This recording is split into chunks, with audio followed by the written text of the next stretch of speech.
নমস্কার, শুভ সন্ধ্যা। আমি সৌর্য আপনাদের সকলকে স্বাগত জানাচ্ছি অফসাইড আড্ডার নতুন একটি উপস্থাপনায়। আজকে কিন্তু একটা বৃষ্টি স্নাত একটা সন্ধ্যা রয়েছে এবং আমরা দাঁড়িয়ে রয়েছি নিউ টাউন সেন্টার অফ এক্সিলেন্সের বাইরে, যেখানে কিন্তু আজকে ইস্টবেঙ্গল নিজেদের ডার্বির প্রস্তুতি কিন্তু সেরে নিচ্ছে। আজকে কিন্তু ম্যাচ ডে -2 প্র্যাকটিস হলো এবং টিম নিয়ে কথা বলবো, সবকিছু নিয়ে কথা বলবো। প্রথমে কিন্তু প্লেয়াররা এলো এবং প্লেয়ারদের কথা যদি বলতেই হয় তাহলে কিন্তু Mohammad Basim Rashid, the winner, the match winner, the captain, the star of this team has arrived. তো আজকে সকালে কিন্তু তিনি বিমানবন্দরে নামেন এবং আজকে কিন্তু বিকেলের দিকে প্র্যাকটিসে নেমে পড়লেন। তো অফকোর্স একটা মাথার যে একটা চিন্তা ছিল লাল হলুদ সমর্থক ব্রিগেডের, যে রশিদ কেন আসছে না, রশিদের ভিসার কি হলো। রশিদ কিন্তু চলে এসেছে এবং প্র্যাকটিস করছেন এবং যথেষ্ট ফিট লাগছে তাকে। সে যে নিজের জন্য পরিচর্যা করেছে সেটা কিন্তু বোঝা যাচ্ছে। এবং তাছাড়াও যদি বাকি টিমকে নিয়ে কথা বলি, টিমটাকে যথেষ্ট ফিট লাগছে। ইভেন দানি রামিরেজও কিন্তু আজকে ফার্স্ট টিমের সাথে অনুশীলন করলেন না, দ্বিতীয় টিমের সাথে করলেন, সেখানেও কিন্তু দানি রামিরেজকে বেশ ফিট লাগছে। হি ইজ নট এই যে মানে 40 মিনিট 50 মিনিট খেলতে পারেন এরকম ফিটনেস রয়েছে বলেই মনে হচ্ছে। যদিও কালকে কিন্তু ডার্বির দিন কিন্তু স্টার্ট করতেও নাও পারেন।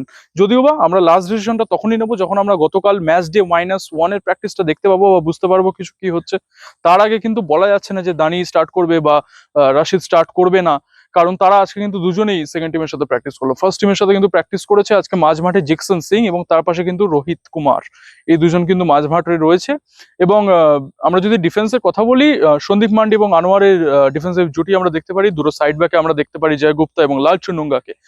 তাছাড়া যদি বলতে হয় অ্যাটাকিং এ আমরা দেখতে পাচ্ছি হচ্ছে লেফট উইং এ রোহিত দানু, রাইট উইং এ বিপিন সিং এবং স্ট্রাইকারের দুজন কিন্তু খেলছে। একজন অ্যাটাকিং মিডে, একজন একটু এগিয়ে খেলছে, ডেভিড এন্ড এডমন্ড। ওরা দুজনে কিন্তু ইন্টারচেঞ্জ করে খেলছে সেই পজিশনটায়। যদিও বা আমার মনে হচ্ছে এডমন্ডকে একটু পেছন থেকে খেলানো যেতে পারে, বিকজ ডেভিডের যে ক্ষিপ্রতা রয়েছে বক্সের ভিতরে সেটা কিন্তু এডমন্ডের থেকেও বেশি। আমরা সেটা সবাই জানি, বিশেষজ্ঞরা সবাই যেটা মেনে থাকে।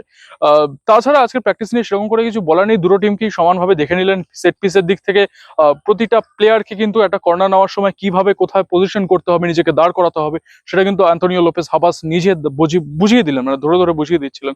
এবং তাছাড়াও আজকে যিনি ফিটনেস ট্রেনার রয়েছেন তাকে নিয়ে কথা বলতেই হবে। নতুন কোচ, তিনি এসছেন হচ্ছে, তার এক্সপিরিয়েন্স রয়েছে আর্সেনালের মতো ক্লাবে, রিয়াল মাদ্রিদের ইউথ সিস্টেমে।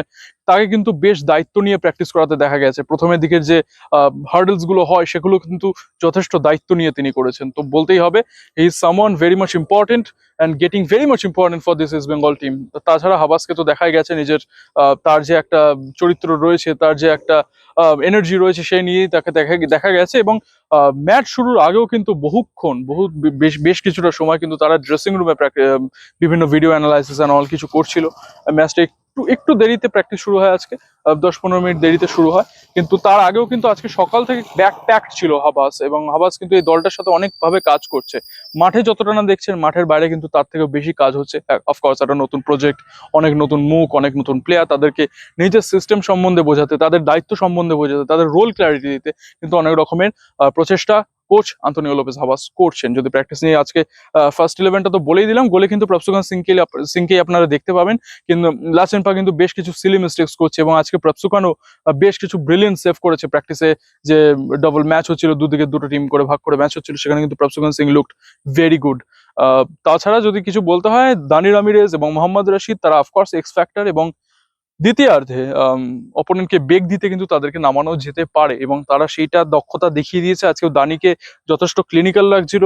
রাশিদ ওয়াজ টু ফিট টু বি মানে প্রিসিজন করেনি কিছু না, তাও যে নিজেকে একটা প্রফেশনালিজম দেখিয়ে যে নিজেকে এতটা ফিট রাখা যেতে পারে, সেটা কিন্তু মোহাম্মদ রশিদকে দেখে বোঝা গেল। আমরা কিন্তু কালকেও চেষ্টা করবো প্র্যাকটিসের আপডেট দিতে আপনাদেরকে। যদিও বা অফসাইড আড্ডা থেকে ডুরান্ডের কিন্তু আমরা কোনো রকমের কনফার্মেশন পাইনি এখনো, কিছু আমরা করতে পারবো কিনা we don't know yet, but let's see, hope for the best. অফসাইডের পাশে অবশ্যই থাকবেন।